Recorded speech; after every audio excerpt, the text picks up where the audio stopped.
HRJDU news ते ताज़ा तरीन अपडेट्स सां ख़बरुनि जो सिलसिलो हलंदड़ आहे। हाणे रुख़ कयूं था कंदकोट जो, जिते वापडा जी नाअहली ऐं करप्शन आवाम जो जीअण जंजाल करे छॾियो। बिजली जी गैर एलानिया लोड शेडिंग ते कंदकोट जा साफ़ इसरापा एहतजाज बणिजी विया। वधीक तफ़सील लाइ HRJDU न्यूज़ जी रिपोर्टर अब्दुल कुद्दूस जी ही रिपोर्ट।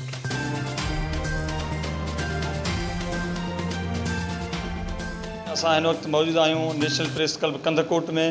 जीअं त बिजली जी ॻाल्हि कई वञे त बिजली जी गैर एलानिया लोड शेडिंग जारी आहे। मज़ीद असांजा साफ़ी हज़रात मौजूदु आहिनि, उन्हनि खां तफ़सील त छा बिजली जो सूरत हाल आहे। बिल्कुलु अदा महिरबानी। अव्हांखे असां ॿुधाईंदा हलूं त हिते जेका बिजली जेका लोड शेडिंग आहे, बिल्कुलु तमामु घणी लोड शेडिंग आहे। नेशनल प्रेस क्लब त हमेशह आवाज़ु उथारियो आहे। असां तव्हांजा बि निहायत शुक्रगुज़ार आहियूं जो तव्हां पंहिंजे चैनल जे ज़रिए आवाज़ु उथारियो था कंदकोट शहर वासियुनि जो।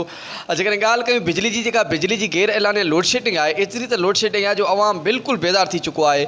हिन वक़्तु जेका लोड शेडिंग थिए थी 24 कलाकनि खां 24 कलाकनि में 12 घंटा मुसलसिल जेका त लोड शेडिंग कई वञे थी। उन में जेका अचे थी बिजली, उन में बि 5 मिंट हले थी बिजली, 5 मिंटनि खां पोइ ट्रिपिंग कई वञे थी। नेशनल प्रेस क्लब तरफ़ां हमेशह आवाज़ु उथारियो वियो आहे। असां अव्हांजे न्यूज़ चैनल जे थ्रू बि असां आला जेका इंतिज़ामिया ऐं ऑफिसरनि खे गुज़ारिश था कयूं, वापदारनि खे, भई ख़ुदा रा कुझु जेको आहे त रहम कयो।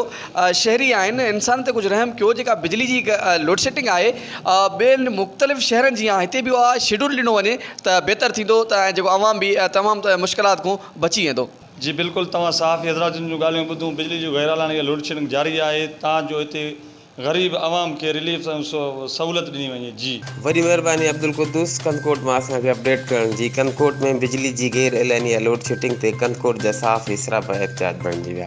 Ali Jafri Solangi, HRJDU news, Hyderabad.